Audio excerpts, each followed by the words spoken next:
এখনকার বিষয়টা শুনবেন।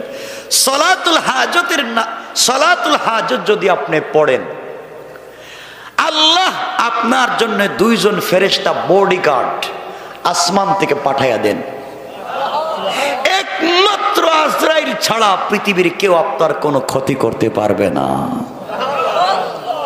সালাতুল হাজত 2 রাকাত নামাজ আপনি যখনই মন চায় পড়ে নিবেন। তো পড়ার সিস্টেম হচ্ছে, প্রথম রাকাতে পড়বেন সূরা আল ফাতিহার পরে কুল ইয়া আইয়ুহাল কাফিরুন, এবং দ্বিতীয় রাকাতে সূরা আল ফাতিহার পরে পড়বেন কুল হুয়াল্লাহু আহাদ। এই 2 রাকাত নামাজ পড়ে যদি আপনি ঘর থেকে বের হয়ে যান, যেই কাজে হাত দিবেন তো আপনি সফল। মানে এই 2 রাকাত নামাজ পড়ে যদি আপনি চুরি করতে চান, হ্যাঁ, তাহলে তো কাজ হবে না। আপনাকে কি করা লাগবে আপনাকে বুঝাইয়া দিচ্ছি, শোনেন মনোযোগ দিয়া। আমার বন্ধুগণ গভীর মনোযোগ। এই দুনিয়ার জমিনে একজন বড় হাকিম ছিলেন, যার নাম হচ্ছে হাকিম লোকমান। লোকমান হাকিম, যার নাম আল্লাহ কোরআনে কারিমে দিয়েছেন, যার কথাগুলাকে আল্লাহ কোরআনে কারিমে সূরা বানিয়ে নাজিল করেছেন। এই লোকমান হাকিম সন্তানদের সামনে উপদেশ দেওয়া শুরু করলেন। লোকমান হাকিম সন্তানদের সামনে উপদেশ দিচ্ছেন। এমন সময়ে একটা ছেলে দাঁড়িয়ে বলছে, আব্বাজান, আপনি যত ওয়াজ করতেছেন, যত নসিহত করতেছেন, যত উপদেশ দিচ্ছেন সব মানি, কিন্তু বাবা আমার দ্বারা আলিম হওয়া সম্ভব না, আমি এত কিছু বুঝি না, আপনি আমাকে কিছু টাকা পয়সা দেন, আমি বিজনেস করি। হাকিম লোকমান বললেন, বাবা তোমাকে দেওয়ার মতো টাকা পয়সা আমার নাই, তুমি যে বিজনেস করবা, দুনিয়ার জমিনে ব্যবসা করবা, দেওয়ার মতো টাকা আমার কাছে নাই। কিন্তু বাবা তুমি শোনো, আমার এক বন্ধু আছে, অনেক দূরে সাগরের পাড়ে তার বসবাস, আমি তার কাছে 3000 স্বর্ণের টাকা পাই। তুমি যদি তার কাছ থেকে ওই টাকাগুলা নিয়ে আসতে পারো, ওই টাকা দিয়ে তুমি বিজনেস করতে পারবা। কিন্তু বাবা মনে রাখো, আমি তোমাকে কোনোভাবেই টাকা দিতে পারবো না। হাকিম লোকমানের ছেলে বলছেন, বাবা ওই টাকা আনতে যাব, আমি তো চিনি না জানি না। তিনি বলে দিলেন, তিনি বলতে লাগলেন, এই রাস্তা দিয়ে যাইবা, অনেক দূরে গেলে দেখবা বিশাল মরুভূমি, মরুভূমি পার হয়ে গেলে দেখবে একটা জঙ্গল, ওই জঙ্গল পার হয়ে গেলে দেখবা একটা গ্রাম আছে, গ্রাম পার হয়ে গেলে দেখবা একটা সাগর, ওই সাগরের পারে গেলে তুমি আমার বন্ধুকে পাইবা। তার কাছ থেকে 3000 টাকা যদি নিয়ে আসতে পারো, বাবা বিজনেস করতে পারবা, চলতে পারবা, এছাড়া আমার কিছু নয়। সন্তান বলছে, আব্বাজান আমি তো যেতে চাই, কেমনে যাব? হাকিম লোকমান বললেন, বাবা চলতে গেলে, যাইতে গেলে তোমার উপরে 3-4টা কঠিন বিপদ আসবে। বিপদ থেকে যদি নিজেকে বাঁচাইয়া রাখতে পারো, তাহলে টাকা আনতে পারবা, না হয় আমার মন বলতেছে তুমি মরে যাইবা। সন্তান বলতেছেন, আব্বাজান আপনি বলেন তো কি পরীক্ষা হতে পারে, আমার জিন্দগিতে কি বিপদ হতে পারে, আপনি বলে দেন। লোকমান হাকিম বলছেন, বাবা শোনো, 1 নাম্বার বিপদ হলো, তুমি যখন আমার ওখান থেকে চলে যাইবা, যাওয়ার পরে যখন দেখবা বিশাল মরুভূমি, মরুভূমির মধ্যে কোনো পানি নাই, চলতে চলতে তোমার তৃষ্ণা লেগে যাবে, তৃষ্ণার কারণে তোমার জিহ্বা বের হয়ে যাবে, কলিজা শুকিয়ে যাবে, ওই জায়গায় তুমি পানি পাইবা না, পানি পানি করে আমার ভয় হচ্ছে তুমি মরে যাইবা। ওই সময় বাবা তোমাকে বলি, যত বিপদ আসুক না কেন, ঘর থেকে যখন তুমি বের হয়ে যাইবা, 2 রাকাত সালাতুল হাজত পড়ে যদি বের হয়ে যাও, আল্লাহ সকল বিপদ থেকে তোমাকে হেফাজত করে দিবে। হাকিম লোকমান বললেন, বাবা তুমি যখন মরুভূমিতে যাইবা, মরুভূমিতে যাওয়ার পরে দেখবা বিশাল ধৌত মরুভূমি, পানি নাই। পানির জন্যে তুমি যখন হাহাকার করবা, পানি পাওয়া যাবে না, ওই সময় তুমি 2 রাকাত সালাতের হাজত পড়ে নেবা। হাজতের 2 রাকাত নামাজ পড়ে নেবা। সালাম ফিরাইয়া ডান দিকে তাকাবা। ডান দিকে তাকাইয়া দেখবা সুন্দর একটা জঙ্গল। ওই জঙ্গলের ভিতরে তুমি প্রবেশ করবা। প্রবেশ করার পরে দেখবা শক্ত একটা পাথরের ভিতর থেকে ঝর্ণার মতো ঠান্ডা পানি পড়ে যায়। ওই পানি তুমি পান করবা। তোমার পাত্রের ভিতরে, ব্যাগের ভিতরে বেশি করে পানি নিবা। পানি নিয়ে তুমি যখন বের হবা, ঠান্ডা পানি পান করার কারণে তোমার শরীরে ক্লান্তি আসবে। ক্লান্তি আসলে তুমি ঘুমানোর প্রয়োজন হবে, বিশ্রামের প্রয়োজন হবে। মরুভূমির ভিতরে কোনো গাছ তোমার চোখে পড়বে না। আবার তুমি 2 রাকাত সালাতুল হাজত পড়ে নিবা। সালাতুল হাজত পড়ে আল্লাহর কাছে যখন দোয়া করবা, পিছন দিকে তাকাইয়া দেখবা একটা বট গাছ। সুবহানাল্লাহ বললেন না? বট গাছের নিচে অনেক সুন্দর ছায়া। তোমার মন চাইবে ওই ছায়ায় তুমি যেন বিশ্রাম নাও। কিন্তু বাবা মনে রাখবা, আমার মন বলতেছে তুমি যদি গাছের গোড়ায় বিশ্রাম নিতে যাও, বিপদে পড়ে যাবা। গাছের গোড়ায় বিশ্রাম নিতে গেলে কঠিন বিপদের সম্মুখীন হয়ে যাইবা। আমার ভয় হচ্ছে তুমি মরে যেতে পারো, কোন বিষাক্ত সাপ তোমাকে মেরে ফেলতে পারে। কিন্তু বাবারে, তুমি যদি বট গাছের গোড়ায় কোনো বৃদ্ধ লোককে পাও, ওই লোকের কাছে তুমি পরামর্শ চাইবা। ওই লোকটা তোমাকে অবশ্যই ভালো সাহায্য করবে। সে যদি সে পরামর্শ দিবে, তার পরামর্শ অনুযায়ী চলবা। আমার বিশ্বাস, বৃদ্ধ লোকটার পরামর্শ মানলে চলার পথে তোমার কোনো ক্ষতি হবে না। লোকমান হাকিম বললেন, বাবা ওই গাছের গোড়া থেকে তুমি যদি বেঁচে যাও, পথ চলতে থাকবা। কিছু দূর যাওয়ার পরে দেখবা সুন্দর একটা গ্রাম। ওই গ্রামের ভিতরে প্রবেশ করবা। গ্রামের ভিতরে যাওয়ার পরে মানুষের কাছে তোমার পরিচয় দিবা, তুমি আমার সন্তান। মানুষের কাছে তুমি যদি আমার পরিচয় দাও, তুমি আমার সন্তান, এই গ্রামের মানুষ তোমাকে আদর করবে, যত্ন করবে, ভালোবাসবে। 3-4 দিন তোমাকে মেহমানদারি করবে।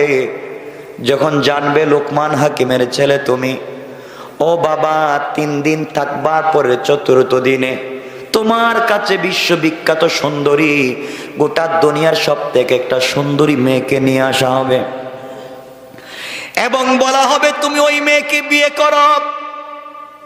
আমার সন্তান তুমি শোনো, তুমি যদি ওই মেয়েকে বিয়ে করো বিপদে পড়ে যাইবা।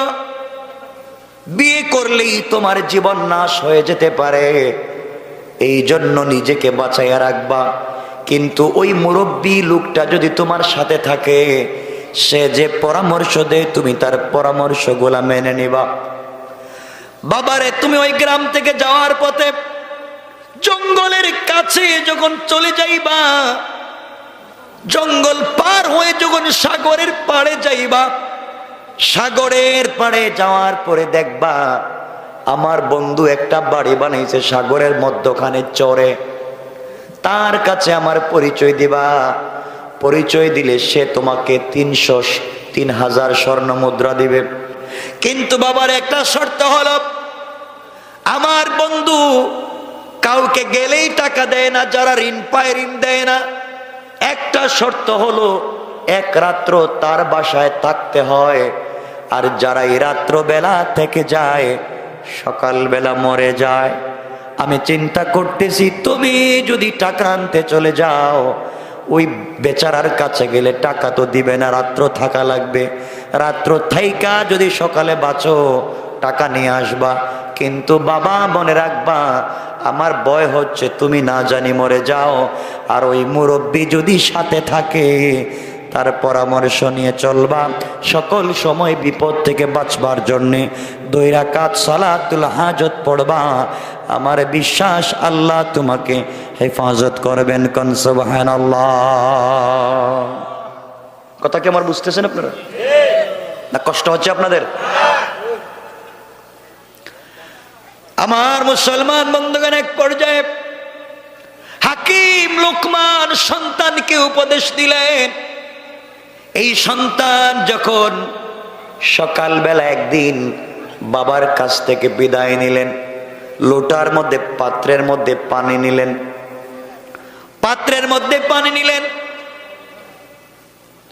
ঘর থেকে বের হয়ে গেলেন। যাওয়ার সময় 2 রাকাত সালাতুল হাজত পড়লেন। আল্লাহর কাছে বললেন, আয় আল্লাহ তাআলা, আমার বাবা বলেছেন 2 রাকাত সালাত পড়লে তুমি আমাকে হেফাজত করবা। নামাজ পড়ে আমার জিম্মাদারি তোমার কাছে দিয়ে দিলাম, আবার টাকা নিয়ে ফিরে আসা পর্যন্ত তুমি আমাকে হেফাজত করবা। কোন সুবহানাল্লাহ। বের হয়ে গেলেন। কিছু দূর চলবার পরে বিশাল বড় একটা মরুভূমি পড়ে গেল। মরুভূমি চলতে চলতে তৃষ্ণার্ত হয়ে গেলেন, পানির প্রয়োজন পড়ল। কোথাও পানি নাই, উনার কাছে যেই পানি আছে তা গরম হয়ে গেছে। রোদের তাপে পানি যখন গরম হয়ে গেছে, ওই পানি পান করা যায় না। মরুভূমির মধ্যে কোনো জায়গাও খুঁজে পাওয়া যায় না। বাবার কথা মনে পড়ে গিয়েছে। বাবা বলেছেন, সন্তান রে, এমন বিপদ যখন তুমি দেখবা 2 রাকাত সালাত হাজত পড়ে নেবা। সন্তান চট করে সালাতুল হাজত পড়ে নিলেন। পড়তে দেরি হয়েছে, ডান দিকে তাকায়া দেখেন একটা জঙ্গল দেখা যায়। হাঁটতে হাঁটতে জঙ্গলের ভিতরে প্রবেশ করে দেখেন ওই জঙ্গলের ভিতরে একটা পাথর ফেটে ঝর্ণার মতো মিষ্টি ঠান্ডা পানি গড়াইয়া পড়ে যায়। কাছে চলে গেলেন, ইচ্ছে মতো পানি পান করলেন। পানি পান করবার পরে নিজের পাত্রে পানি ভরলেন। বের হয়ে আল্লাহর শুকরিয়া আদায় করলেন। আবার 2 রাকাত সালাতুল হাজত পড়লেন। বের হয়ে আসলেন, পথ চলা শুরু করলেন। এবার ঠান্ডা পানি পান করবার কারণে বিশ্রামের প্রয়োজন হয়েছে। কোথায় তিনি বিশ্রাম নিবেন? আল্লাহর গোলাম আবার 2 রাকাত সালাতুল হাজত পড়লেন। পড়তে দেরি হয়েছে, তাকায়া দেখেন পিছন দিকে বড় একটা বট গাছ। এই বট গাছের নিচে সুন্দর ছায়া পড়েছে। কোন সুবহানাল্লাহ। হাকিম লোকমানের ছেলে গাছের গোড়ায় বিশ্রাম নেওয়ার জন্য যখন যায়, হঠাৎ বাবার ওসিয়তের কথা মনে পড়েছে। আমি যদি বিশ্রাম নিতে যাই, বাবা বলেছেন বিপদ হতে পারে, মরে যেতে পারি, সুতরাং বিশ্রাম নেওয়া যাবে না। এই জন্য তিনি বিশ্রাম নিচ্ছেন না, কিন্তু কষ্ট হয়। হঠাৎ করে তাকায়া দেখেন গাছের গোড়ায় একজন বৃদ্ধ লোক বসে আছে। এই বৃদ্ধ লোকটা ডেকে বলছে, বাবা এখানে আসো, এসে বসো। হাকিম লোকমানের ছেলে বলছেন, আঙ্কেল আমার বাবা বলেছেন গাছের গোড়ায় বসা যাবে না। বৃদ্ধ লোকটা বলছে, বাবা তোমার বাবা কি বলে দেয় নাই? কোন বৃদ্ধ লোক যদি তোমাকে কোনো পরামর্শ দেয় তার পরামর্শ মানবা, তার কথাগুলা মেনে চলবা। সুতরাং আমি তোমাকে বলছি তুমি এই গাছের গোড়ায় বসো, কোনো সমস্যা হবে না। সমস্যা যদি হয় আমি দেখব। সুবহানাল্লাহ বলেন, আওয়াজ করে বলেন না সুবহানাল্লাহ। হাকিম লোকমানের ছেলে এই বৃদ্ধ লোকটার কথায় তিনি চলে গেলেন, গাছের গোড়ায় বিশ্রাম নিতে লাগলেন। বৃদ্ধ লোকটার কাছাকাছি শুয়ে পড়লেন। শুয়ে যখন পড়েছেন, হঠাৎ করে বিষাক্ত একটা সাপ এসে হাকিম লোকমানের ছেলের মাথায় আঘাত করে বিষ দিয়ে দিল।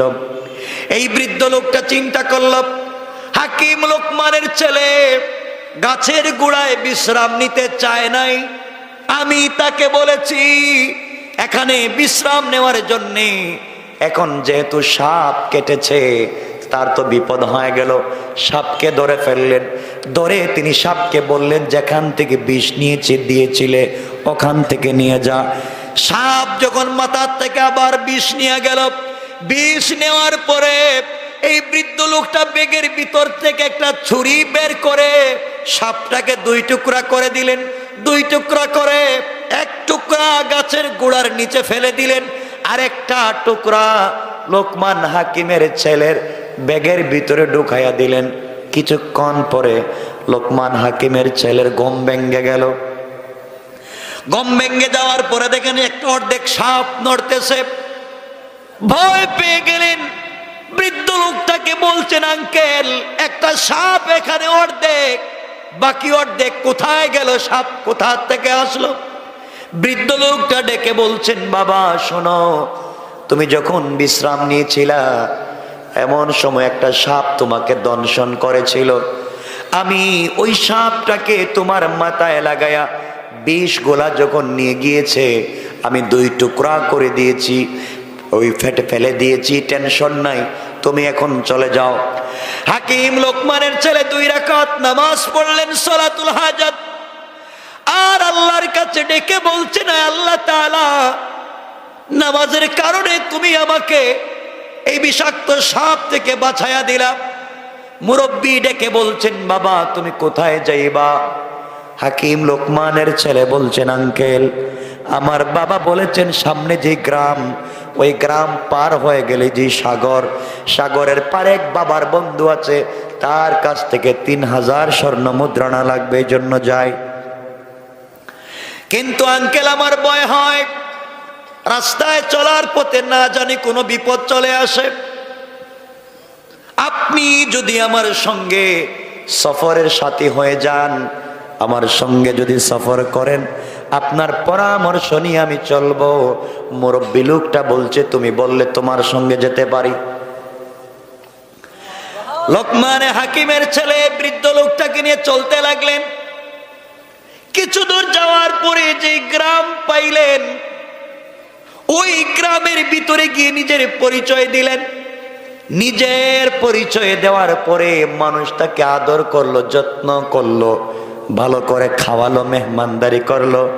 কারণ বড় হুজুরের ছেলে এসেছেন, পীর সাহেবের ছেলে এসেছেন, সবাই আদর করলো, ভালোবাসলো। 3 দিন পার হয়ে যাওয়ার পরে 4র্থ দিনে এলাকার লোকেরা মিলে গোটা দুনিয়ার বিশ্ব সুন্দরী একটা মেয়েকে তারা ধরে নিয়ে আসলো। এসে বলছে বাবা তুমি লোকমান হাকিমের ছেলে, এই মেয়েটা বিশ্ব সুন্দরী, তোমার কাছে বিয়ে দিতে চাই, তুমি রাজি হয়ে যাও। লোকমান হাকিমের ছেলে মেয়েটার চেহারার দিকে তাকায় আশ্চর্য হয়ে গেলেন। দুনিয়ার ভিতরে মানুষ কি এত সুন্দর হতে পারে? এত সুন্দরী কি মেয়েরা হতে পারে? তিনি চিন্তা করলেন আমি যদি বিয়ে না করি অন্য কোন ছেলে তো এই মেয়েটাকে বিয়ে করে ফেলবে। তিনি বিয়ে করার সিদ্ধান্ত নিলেন। হঠাৎ করে বাবার ওসিয়তের কথা মনে পড়ল। হাকিম লোকমান বলেছেন 3 দিন থাকবার পরে 4র্থ দিনে এই এলাকার মানুষ তোমার কাছে একটা মেয়ে বিয়ে দিতে চাইবে। ওই মেয়েটাকে তুমি বিয়ে করবা না, বিয়ে করলে কঠিন বিপদের মুখোমুখি হয়ে যাবা। তিনি বিয়েতে রাজি হতে চাইলেন না। তিনি বলতে লাগলেন আমি বিয়েতে রাজি হতে পারি না, আমার বাবা না করেছে। আমি যদি বিয়েতে রাজি হয়ে যাই, বাবা বলেছেন বড় কোনো বিপদ হয়ে যাবে, এই জন্য রাজি হব না। সবাই যখন মেয়েটাকে নিয়ে চলে গিয়েছে, হাকিম লোকমানের ছেলে নিজেকে বোঝাতে পারলেন না। এত সুন্দরী মেয়েটাকে আমি বিয়ে করলাম না, এমন সুন্দরী মেয়ে তো বিশ্বের মধ্যে পাওয়া যাবে না। লোভ সামলাতে পারতেছেন না, আবার বাবার ওসিয়ত ভঙ্গ করতে পারতেছেন না। চিন্তা করলেন, বাবা বলেছেন সকল কাজে এই বৃদ্ধ লোকটার পরামর্শ নিতে। বৃদ্ধ লোকটার পরামর্শ নিয়ে দেখি তো কি হয়ে যায়। তিনি মুরব্বির কাছে চলে গেলেন। আঙ্কেল, বাবা নিষেধ করেছেন মেয়েটাকে বিয়ে করতে, কিন্তু এত সুন্দরী মেয়েকে কি কেমনে আমি ফেলে রেখে চলে যাই? আমার মন বলতেছে বিয়ে করি, কিন্তু বাবা বলেছেন বিয়ে করলে মৃত্যুর সম্ভাবনা আছে। আপনি বলেন কি করা যায়? হাকিম লোকমানের ছেলের হাত ধরে ফেললেন।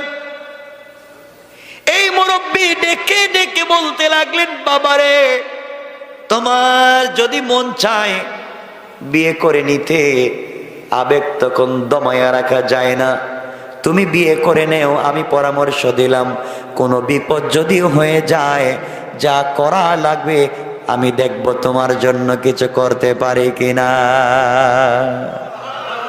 সুবহানাল্লাহ, একটু জোরে পড়েন না সুবহানাল্লাহ। রাত্র 12টা হয়েছে, এরপরে কথা বলা যায় না। আপনাদের কষ্ট হচ্ছে? আমার মুসলমান বন্ধুগণ, এক পর্যায়ে লোকমান হাকিমের ছেলে এই মেয়েটাকে ঘরোয়া ভাবে বিয়ে করলেন।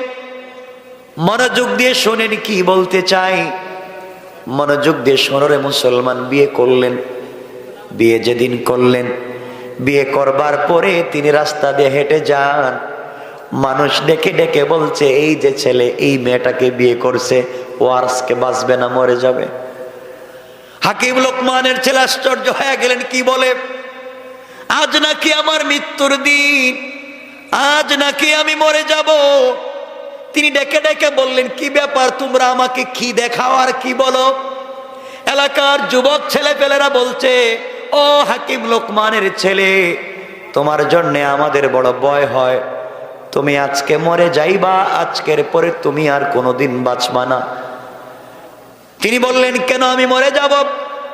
সবাই বলতেছে, শোনো, এই মেয়েটাকে তুমি বিয়ে করবার আগে আরো 10টা ছেলের সঙ্গে এই মেয়েটার বিয়ে হয়েছে। 10টা স্বামী বাসর রাত্রে মারা গিয়েছে।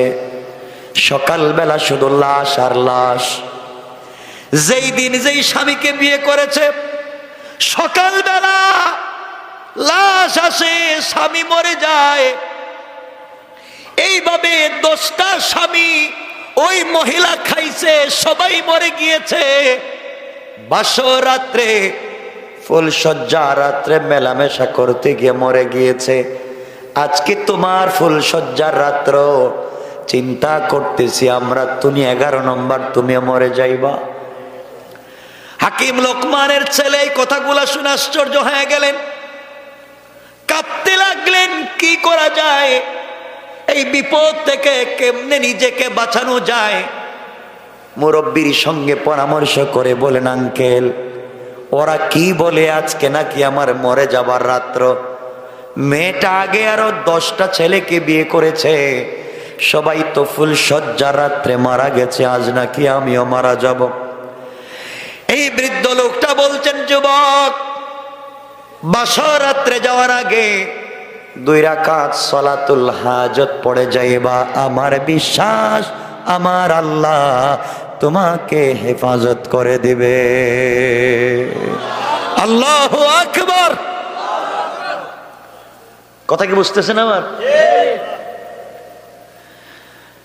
আমি যেখানে পড়েছিলাম, আল্লাহ বলছেন, ওয়াল্লাযীনা ইয়াবিতুনা লিরাব্বিহিম সুজদান ওয়া কিয়ামা। তোমরা যদি সিজদা করো কি উপকার হবে বোঝাতে চাই।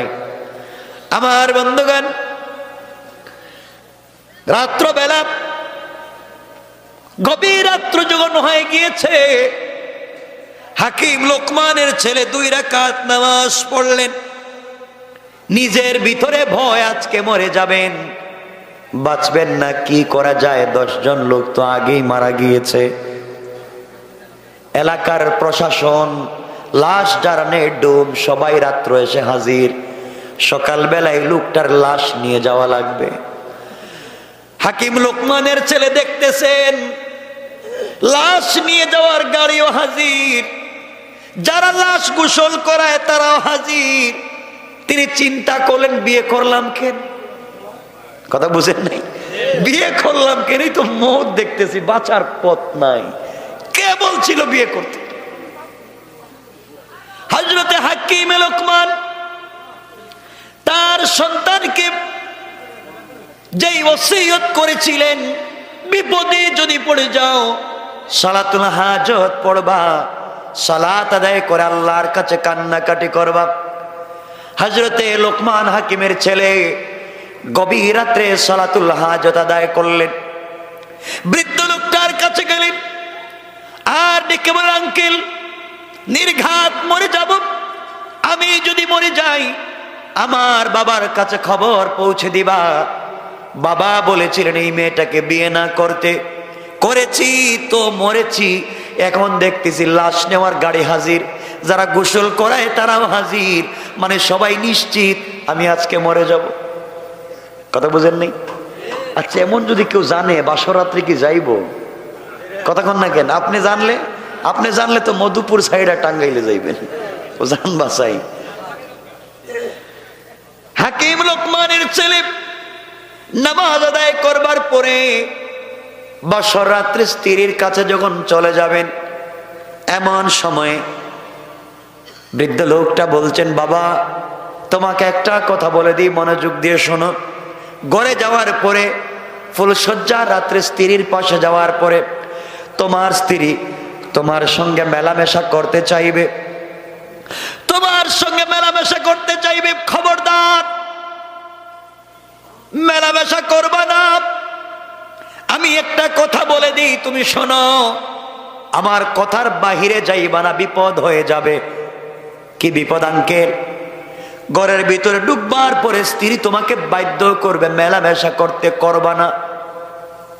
তুমি বসে থাকবা, পরিচয় নিবা, তোমার পরিচয় তার কাছে দিবা, তার পরিচয় তুমি নিবা। পরিচয় পর্ব শেষ করবার পরে স্ত্রীকে বলবা আমার কিছু ইস্তেঞ্জার প্রয়োজন, অজু ইস্তেঞ্জার প্রয়োজন, টয়লেটে যাওয়া লাগবে, ওয়াশরুমে যাওয়া লাগবে। এই কথা বলে তুমি বলবে একটা বদনা দেও, লুটা দেও, পাত্র দেও, বাহিরে যাই। এই কথা বলে তুমি ঘর থেকে বের হয়ে আসবা।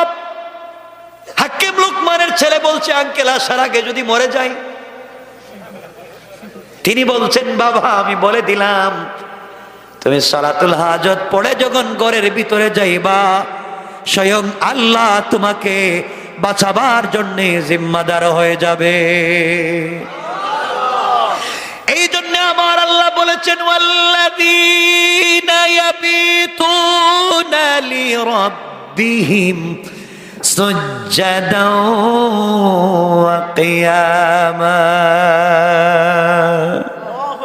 গোলাপ যাওয়ার আগে আমি আল্লাহর কাছে তুমি সিজদায় পড়ে যাও। তুমি জানো না গোলাম, তুমি যখন সিজদায় পড়ে যাও আমি আল্লাহর সে আজিমে থাকি না, মিন হাবলিল ওয়ারিদ, তোমার গলার রগের চাইতে আরো কাছে আমি আল্লাহ পৌঁছে যাই। কোন সুবহানাল্লাহ।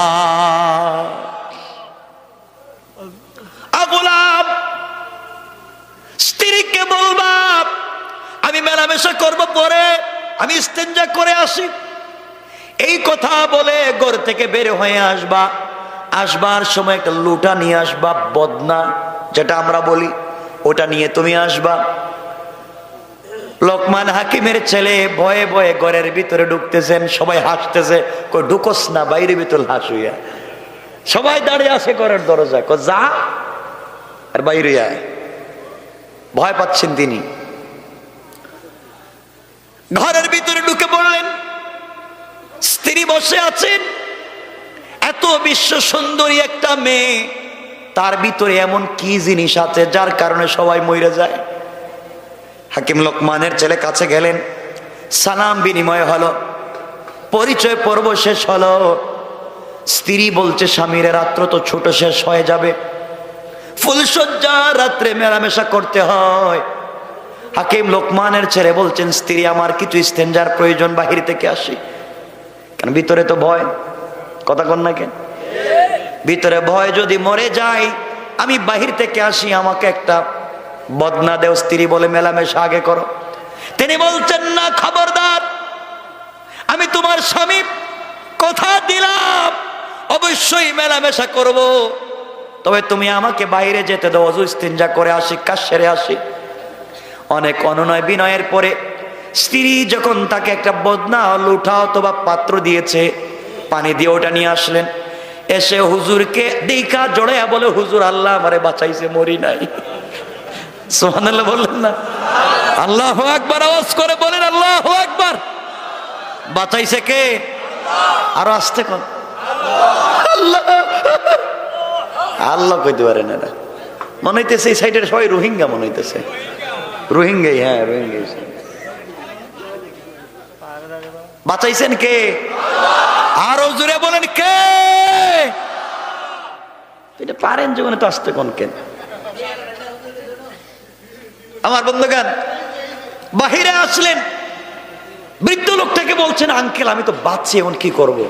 যাও তুমি আগে প্রস্রাব করে আসো, প্রস্রাব করে আসো। এই কথা বলে এই হাকিম লোকমানের ছেলেকে দূরে পাঠাইয়া এই বৃদ্ধ লোকটা বস্তার ভিতর থেকে অর্ধেক সাপ, মনে আছে নি না মনে নাই?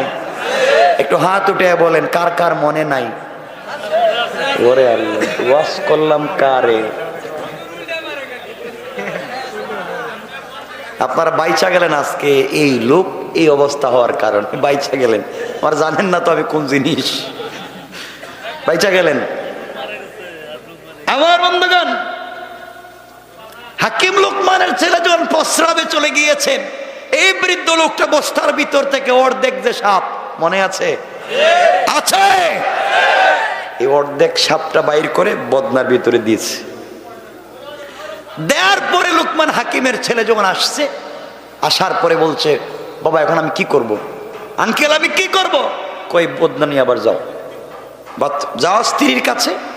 স্ত্রীর কাছে যাওয়ার পরে স্ত্রী বলবে মেলামেশা করতে, তুমি বলবো আমার একটা শর্ত আছে। শর্তটা কি? শর্ত হলো স্ত্রী তুমি এই বদনার ভিতরে প্রস্রাব করা লাগবে। যতক্ষণ পর্যন্ত বদনার ভিতরে প্রস্রাব না করবে আমি তোমার সঙ্গে মেলামেশা করব না।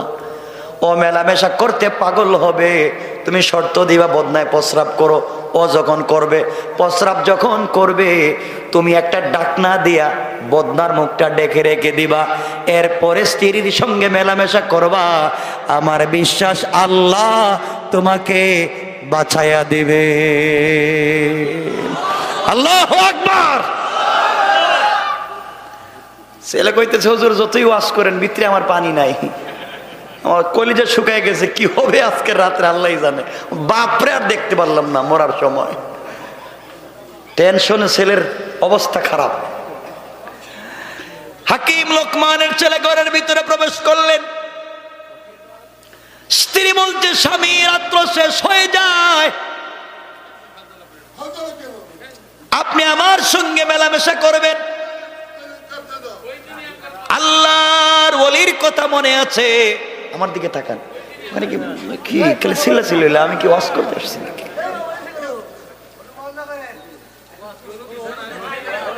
শোনেন কথাগুলো শোনেন। আমি তো শুধু আসছি, আমার এই যে হুজুর, আমার আর আব্দুল আলিম ভাই, এরা একবার বাইন্দা বানিয়ে নিয়েছে, নাহলে কি আমি আসতাম?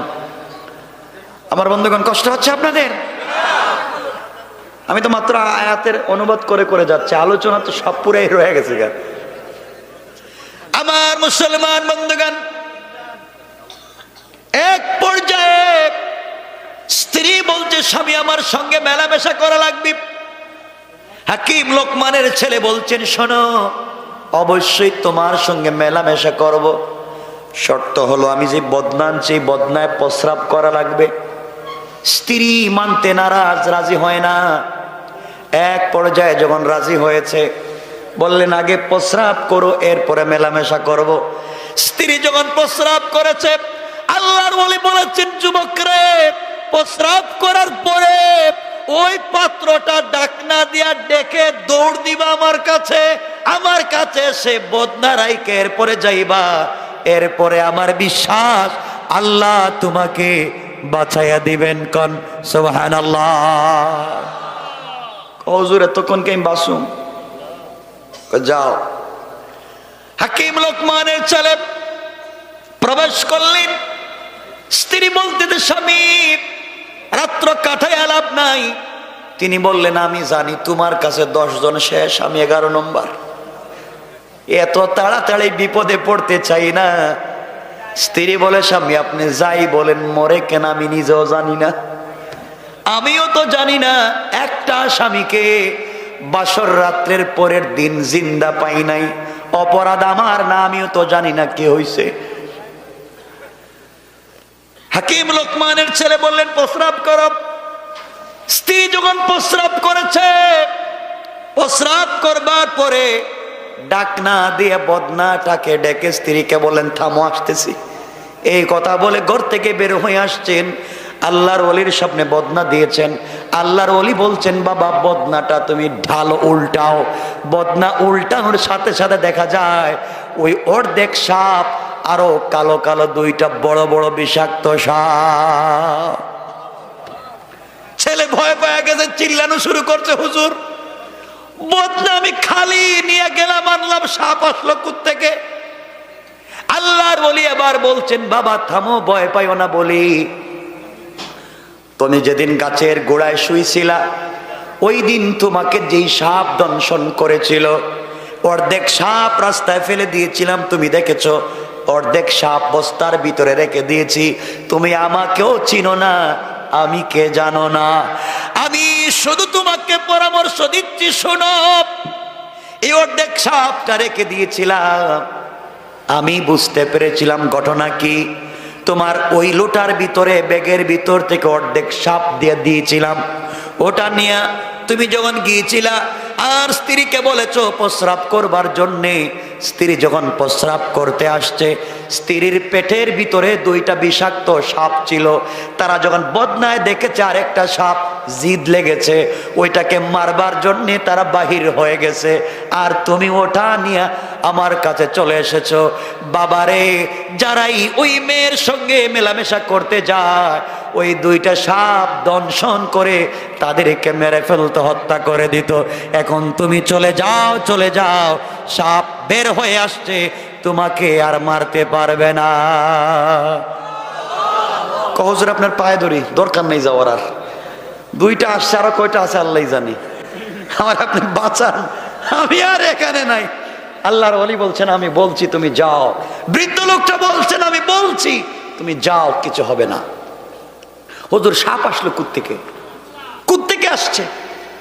বৃদ্ধ লোকটা বলছেন, সব আমি জানি বুঝি কোত্থেকে আসছে, কেন আসছে, তোমার এত কিছু জানার দরকার নাই। এখন তোমার ওয়াইফ একবারে সুস্থ, তোমাকে আর কেউ মারবে না, সকালবেলা মরবে না, যাও। হুজুর ঠিক কইছেন তো? কিন্তু আমার ভয় হইতেছে। আল্লাহর ওলি বলছেন, যদি ভয় হয় 2 রাকাত সালাতুল হাজত পড়ে যাও। না সুবহানাল্লাহ, এটা পকেটে রেখে দেন, কেমন? হাকিম লোকমানের ছেলে সালাতুল হাজত 2 রাকাত পড়লেন, স্ত্রীর ঘরে ঢুকে গেলেন, মেলামেশা করলেন। এক পর্যায়ে তো ঘুমিয়ে পড়লেন। যারা গাড়ি নিয়ে এসেছিল লাশ আনার জন্য, যারা ডুম আসছিল, ডুম তো চিনেন, যারা লাশ কাটে, লাশ বের করে, সকালবেলা কেউ দরজা খুলে না। মনে করছে আগে তো 1 জন মরছে, আজকে মনে 2 জন মরছে। কেউ দরজা খোলে না কেন? ওরা দরজা ভেঙ্গে ঘরের ভিতরে ঢুকছে। ঢুকে হাকিম লোকমানের ছেলে তো ঘুমিয়ে আছেন, পায়ে ধরে টানে, মরা লাশের পায়ে ধরে টানে। যখন টানতেছে উনি উঠে গেছেন। কিরে আমার পায়ে ধরে টানোস কেন? তুমি মরো নাই? আমার পায়ে ধরে টানো কেন তোমরা? প্রত্যেক দিন তো মরে, তুমি দেখি মরলা না। সুবহানাল্লাহ বলবেন না? মরে যায় মানে কি? আমি মরতাম কেন? এরা ভয় পাইছে, কয় মরা লাশ দেখতেছে, কথা কয়। এরা বাইরে চলে গেছে। হাকিম লোকমান ছেলে সুস্থ হয়ে গেলেন। স্ত্রী বলছে, স্বামী আপনি তো আজকে বেঁচে গেলেন, কেমনে কি কিছুই বুঝলাম না। আমার বন্ধুগণ, সংক্ষেপ করে কথা বলি। এক পর্যায়ে সবাই বলতে লাগলো, মনে হয় হাকিম লোকমানের ছেলে কোনো হেকমতের কারণে, হুজুর মানুষ তো ব্রেইনের খেলা দিয়া, কারণ হুজুরের মাই কোন রাত্রে, হ্যাঁ এখন বুঝছেন, শেষ রাত্রে। এই জন্য মনে হয় কোন কাজ করে বেঁচে গেছে তাবিজ কবজের মাধ্যমে। না না, এখানে তাবিজ কবজের কিছু নাই, বাঁচাইয়া দিয়েছেন কে? আওয়াজ করে বলেন কে? তাবিজ কবজের কিছু নাই। আপনারা তো দৌড়ান তাবিজের পিছনে, কবজের পিছনে। আল্লাহ বলছেন দৌড়াও আমার দিকে, আপনারা দৌড়ান তাবিজের দিকে। আজকালকে মসজিদের এমন ইমাম পাওয়া যায়, তিনি তাবিজ দেন। গার্লফ্রেন্ড আর বয়ফ্রেন্ড আরেক বেচারার মেয়ে বিয়েতে রাজি না করে তাবিজ করে রাজি কর। কথা বলেন না কেন? মা বাবা বিয়েতে রাজি না, তাবিজ করে, জাদু টুনা করে, কুফরি কালাম করে। আর কিছু স্ত্রী আছে, স্বামী থাকেন বিদেশে, স্ত্রী আইসা ইমাম সাহেবের কাছে, বড় হুজুররা ক হুজুর আমার স্বামী থাকে বিদেশে, আপনি একটা গরম তাবিজ দেন। কেমন তাবিজ? গরম তাবিজ দেন, স্বামী যা ইনকাম করে টাকা পয়সা শুধু আমারে দেও, খালি আমারে দেও। কথা কন না কেন? হুজুর কয় আছে একটা গরম তাবিজ দিতেছি, কিন্তু 500 টাকা বেশি দেওয়া লাগবে। 500 টাকা বেশি দিলে গরম তাবিজ দিতেছি। এমন গরম তাবিজ দেয়, বাবা ছেলে সম্পর্ক নাই, মা মেয়ে সম্পর্ক নাই, বাইয়ে বাইয়ে সম্পর্ক নাই, ঘরের ভিতরে শুধু মারামারি কাটাকাটি। আছে না নাই? এমন তাবিজ যদি কোন ইমাম সাহেব দেখ, কোরআন সুন্নাহ ছাড়া কুফরি কালাম করে, জাদু টুনা করে, আমি প্রকাশ্য ফতোয়া দিলাম লা শাক্কা ওয়ালা রাইবা, এমন ইমামের পিছনে নামাজ হারাম, নামাজ হারাম, নামাজ হারাম। ঠিক কিনা বলেন? নামাজ হারাম। আপনারা বলবেন কি আমি বানাই বলতেছি? কোত্থেকে বললাম? কোরআনে আছে। আল্লাহ কোরআনে কারীমের 1 নম্বর সূরা 2 নম্বর সূরা সূরাল বাকারার মধ্যখানে বলেন ওয়াত্তাবাউ মা তাতুলুশ শায়াতিনু আলা মুলকি সুলাইমান وما كفر سليمان ولكن الشياطين كفروا يعلمون الناس السحر। আল্লাহ বলছেন জাদু টুনা কুফরি কালাম এটা হচ্ছে সুলাইমানের জমানায় শয়তানেরা শুরু করছে। এই জমানায় যারা কুফরি কালাম করে এরা হলো সুলাইমানের জমানার শয়তান। কথা কন নাকি? আওয়াজে মনে হইতেছে আপনারা জড়িত এগুলায়। এগুলো আবার সেইতে আরো সমস্যা, এগুলাতে যাইয়েন না, হারাম কাজ। আমার বন্ধুগণ এক পর্যায়ে 3-4 দিন ওই গ্রামে থাকলেন। এক পর্যায়ে লোকমান হাকিমের ছেলে, সংক্ষেপ করে বলতেছি, মুরব্বীকে নিয়ে বললেন আঙ্কেল চলেন, উদ্দেশ্য আসছি তো টাকা নেওয়ার জন্য, আগে চলেন টাকা আনি। টাকা আনবার জন্য চলে গেলেন। সাগরের পাড়ে গিয়ে দেখেন চরের মধ্যে একটা বিশাল বড় 2 তলা বিল্ডিং। গিয়ে নিজেকে পরিচয় দিলেন, আমি লোকমান হাকিমের ছেলে, আমার বাবা আপনার কাছে 3000 স্বর্ণের টাকা পান, টাকা দেন। লোকটা বলছে বাবারে তোমার বাবা টাকা পান এটা সত্য, আমি দিব ওটাও সত্য, কিন্তু টাকা নিতে হলে আমার কাছে 1 রাত্র থাকা লাগবে, সকালবেলা টাকা নিবা। কিন্তু কেউ তো টাকা নিতে সকালবেলা থাকতে চায় না। তোমার বাবা অনেক লোককে আমার কাছে পাঠাইছে টাকার জন্য, কিন্তু কেউ রাত্র থাকতে চায় না। তুমি যদি থাকো সকালে টাকা দিব। লোকমান হাকিমের ছেলের মনে চলে আসছে, আব্বা বলছেন রাত্রে থাকলে সকালে মৌত, ঠিক না? মনে আছে? রাত্রে থাকলে সকালে শেষ লাশ, থাকা যাবে না। কিন্তু না থাকলে তো টাকাও দিবে না, এত দূর আসলাম কেন? মধ্যখানে বউ পাইলাম, যা পাইলাম সব তো লাভে। কথা কন না কেন? আমার মূল উদ্দেশ্য তো টাকা। যখন ও বেচারা বলছে দিবে না রাত্রে না থাকলে, তিনি বললেন বাবা কি করা যায়? মুরব্বী লোকটা ডেকে ডেকে বলছে বাবারে উদ্দেশ্য তো টাকা, না থাকলে দিবে না, কিন্তু তোমার বাবা বলছে থাকলে তো বাঁচা যাবে না। আঙ্কেল আমার বাবা বলছেন সকল কাজে আপনার পরামর্শ নিতে, আপনি বলেন কি করা যায়? মুরব্বী ডাক দিয়া বলছে বাবারে আমি আছি, তুমি 2 রাকাত সালাতুল হাজত পড়ে নাও, আমার বিশ্বাস এই রাত্রেও আল্লাহ তোমাকে বাঁচাইয়া দিবে। শুধু হাজতের কথাই বলতেছি। আমার মুসলমান বন্ধুদের এক পর্যায়ে রাত্রবেলা 2 জন থাকতে গেলেন।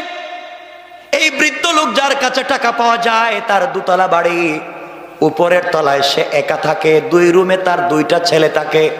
আর যারা টাকা নিতে আসে ঋণদার, যারা পাওনাদার, এদেরকে নিচতলায় রাত্র থাকতে দেয়।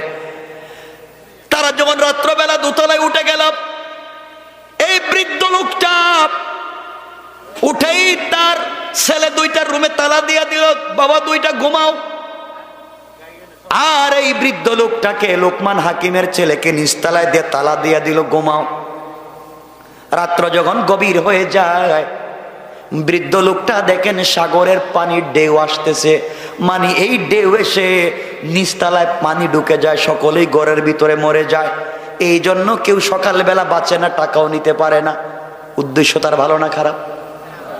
উদ্দেশ্য হলো টাকা তো জিন্দিগিতে দিব না, যেই টাকা নিতে আসবা নিচতলায় থাকা লাগবে, আর নিচতলা থাকলে সাগরের পানিতে মরে যাবা।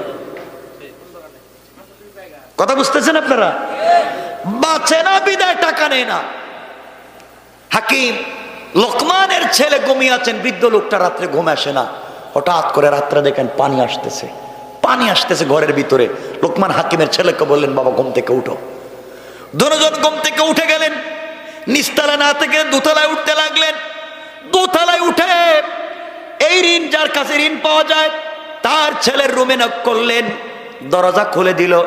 তারা বললেন, বাবা আমি লোকমান হাকিমের ছেলে, উনি মুরব্বী মানুষ, মুসাফির, তোমার বাবার কাছে প্রয়োজনে আসছি। সন্তানরা জানে না তার বাবার কাছে যে মানুষ কোটি কোটি টাকা পায়। আজকালকে অনেকে আমাদের কাছে দেখবেন, অনেক লোকের কাছে টাকা পায়, সে বাড়িতে ঘুমায়, ছেলেকে বলে কো আব্বা বাড়িতে নাই। কথা বলেন আছে না নাই? বাবা নাই, আর ঘুমাইতেছে বাসায়। আল্লাহ বলছেন তুমি টাকা না দেওয়ার জন্য কৌশল করতেছো। আল্লাহ বলছেন ওয়া মাকারু ওয়া মাকারাল্লাহ ওয়াল্লাহু খায়রুল মাকিরিন। তুমি টাকা না দেওয়ার কৌশল করতেছো, আমি আল্লাহ এমন কৌশল করব, টাকাও দিবা, আব্বাও ডাকবা। ঠিক কিনা জোরে কোন? এই দুইটা লোক উঠে গিয়েছে, সন্তানের দরজায় নক করে বলছে, ভাই দরজা খোলো। দরজা খুলে দিয়েছে। বাবার এই শয়তানিগুলা সন্তান জানে না। তারা বলছে, ভাই টাকা নিতে তারা আসছিলাম তোমার বাবার কাছে, কিন্তু নিচতলায় তো থাকতে পারতেছি না, আপনাদের রুমে আমাদের দুইজনকে জায়গা দেন, আজকে রাত্রে থাকি। তারা দুই ভাই বলছে, আপনারা মুসাফির, আর লোকমান হাকিমের ছেলে বহুত বড় বুজুর্গের ছেলে, আপনাদেরকে কষ্ট দিতে চাই না, আপনারা দুইজন আমাদের দুই ভাইয়ের বিছানায় থাকেন, আমরা রাত্রে নিচতলায় থাকবো। আল্লাহ বলতেছেন, ইন্না কাইদাশ শাইতানি কানা দাঈফা। তোমরা যত কৌশল করতেছো, আমি আল্লাহর কাছে ওগুলা বড়ই দুর্বল। আমি যখন কৌশল শুরু করব, বাঁচবার সুযোগ থাকবে না। ঠিক কিনা বলেন? আমার বন্ধুগণ, এক পর্যায়ে তারা দুইজন, এটা আবার কি, আমি সংক্ষেপ করে দিচ্ছি, আপনাদের কষ্ট হচ্ছে না তো? 1-2 মিনিট আমি রেখে দেব। কথা বলেন, আমি রেখে দেব, আলোচনা লম্বা করবো না, রাত্রে 12:30 হয়ে গেছে। শুনেন আমার বন্ধুগণ, এক পর্যায়ে এই দুই ভাই লোকমান হাকিমের ছেলেকে আর মুরব্বীকে দোতলায় থাকতে দিয়া তারা যখন নিচতলায় ঘুমাতে আসলো, এমন সময় সাগরের পানি উত্তাল হয়ে গেল, নিচতলায় ঢুকে গেল, দুইজন ভাই ঘরের ভিতরে মরে গেল। সকালবেলা এই বৃদ্ধ লোকটা ঘুম থেকে উঠে ছেলেদের দরজায় তালা দিয়া নিচতলায় আসতেছে, আইসা লাশ দুইটা সাগরে ফালাইয়া দিবে, কারণ লাশ আছে লোকমান হাকিমের ছেলে আর ওই বৃদ্ধ লোকটার লাশ। এসে যখন দরজা খুলেছে, খুলে দেখে তার ছেলে দুইটার লাশ। আল্লাহ কয় টাকাও দিবে, লাশও দেখবে।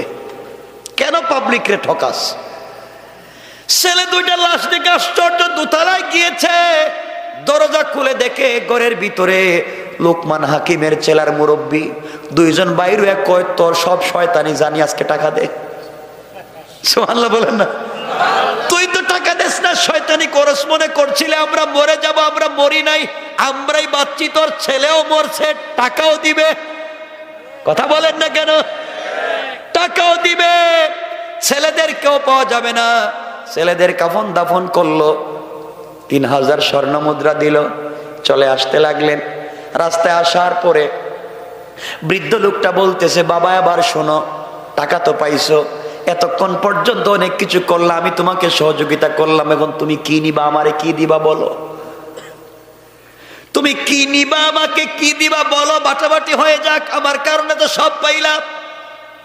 লোকমান হাকিমের ছেলে বলছেন, আঙ্কেল আমার কিচ্ছুর দরকার নাই, টাকা পয়সা যা আছে আপনি সব দেন, শুধু বউটা আমারে দিয়ে দেন। এত সুন্দর স্ত্রী, এটারে রাইকা যাইতে মন চায় না, আপনি যা আছে সব রাইকা নেন, আর আমাকে স্ত্রীটা দিয়ে দেন। বৃদ্ধ লোকটা বলছে, বাবা তুমি তো আসছোই টাকার জন্য, উদ্দেশ্য ছিল তোমার টাকা, আমার দোকানে যা পাইছো সব তো ফাও, টাকাটা উদ্দেশ্য। আমি তোমাকে এতদিন সাপোর্ট দিয়েছি, সহযোগিতা করেছি, বিনিময় কিছুই চাই না, টাকা নিয়ে যাও, উদ্দেশ্য ছিল টাকা বিজনেস করবা, টাকা নিয়ে চলে যাও, বউ নিয়ে চলে যাও, তোমার সঙ্গে আমি আর যেতে চাইবো না, তুমি চলে যাও। সংক্ষেপ করে দিলাম, বিষয়টা অনেক লম্বা, অনেক লম্বা বিষয়। বৃদ্ধ লোকটা এবার বলছে, বাবা তুমি বাড়িতে যাইবা, বাড়িতে গেলে তোমার বাবার কাছে আমার পরিচয় দিও, সালাম দিও।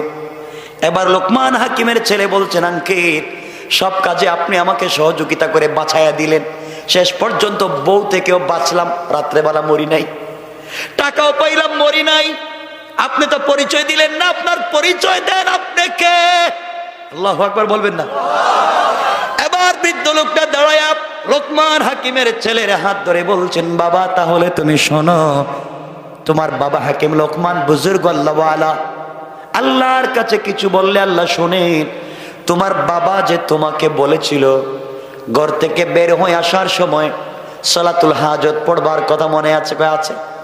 তুমি যখন সালাতুল হাজত পড়েছিলা, তোমার বাবা বলেছিলেন আল্লাহ রহমতের ফেরেশতা দিয়ে তোমাকে বাঁচাইয়া দে, এতদিন পর্যন্ত অদৃশ্যভাবে বাঁচাইয়া দে।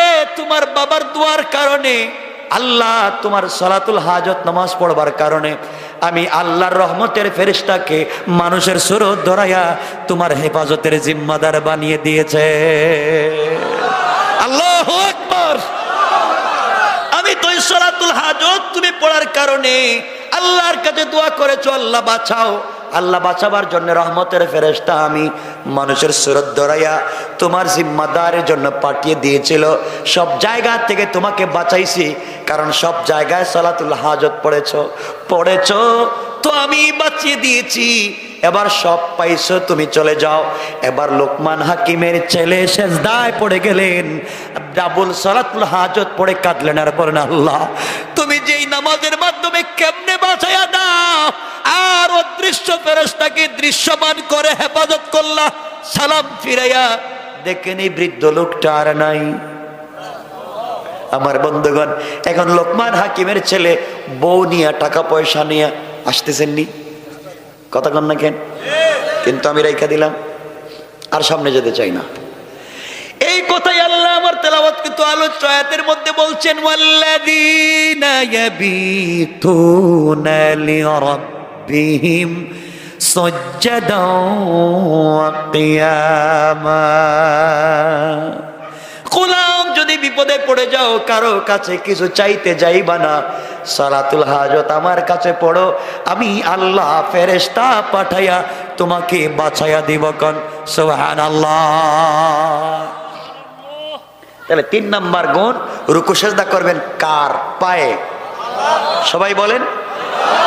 4 নাম্বার গুণটা শুধু বলে দেই, আল্লাহ বলছেন 4 নাম্বার গুণ, ওয়াল্লাযীনা ইয়াকুলুনা রাব্বানা ইসরিফ আন্না আযাব জাহান্নাম ইন্না আযাবাহা কানা গারামা। আল্লাহ বলছেন, গোলাম রে, যত অপরাধী হস না কেন, কবরে যাওয়ার আগে, সাকারাত শুরু হয়ে যাওয়ার আগে, গারগারা শুরু হয়ে যাওয়ার আগে, আজরাইল পৌঁছে যাবার আগে, গোলাম জিন্দেগির গুনার বুঝা মাথায় নিয়া একবার আল্লাহ বলে ডাক দিবে, আমি আল্লাহ কথা দিলাম রে গোলাম, যত বড় অপরাধী হো গুনাহগুলাকে মাফ করে আমার জিম্মাদারিতে জান্নাতি বলে ফয়সালা করে দিলাম। 1 নম্বর গুণহংকার করা যাবে না, 2 নম্বর গালি দেওয়া যাবে না, 3 নম্বর রুকু সেজদা আল্লাহর পায়ে, 4 নম্বর সাকরাতের আগে তওবা করবেন কার কাছে? আল্লাহর কাছে। 4টা গুণের নাম বলে আলোচনা এখানে সংক্ষেপ করে দিলাম, আর সামনের দিকে যেতে চাই না। মাদ্রাসাটা আপনাদের, আমার বন্ধুগণ, এই মাদ্রাসায় আপনারা বেশি বেশি করে দান খয়রাত করবেন তো ইনশাআল্লাহ? সবাই বলেন না কেন ইনশাআল্লাহ? এখানে যে যা পারেন, যে যা পারেন আপনারা সহযোগিতা করেন। কেউ উঠে যায় না, আলোচনা তো রেখে দিতেছি, রাত্র প্রায় 1:45 হয়ে যাচ্ছে। উঠেন না, বসেন। মাশাআল্লাহ, এই যে আমার এক মুরব্বী বাবা দিয়েছেন 1000 টাকা। সবাই মাশাআল্লাহ। আমাদের সভাপতি সাহেব 20,000 না? ওয়াইফ মারা গেছে, যে ওনার ওই ওয়াইফের টাকা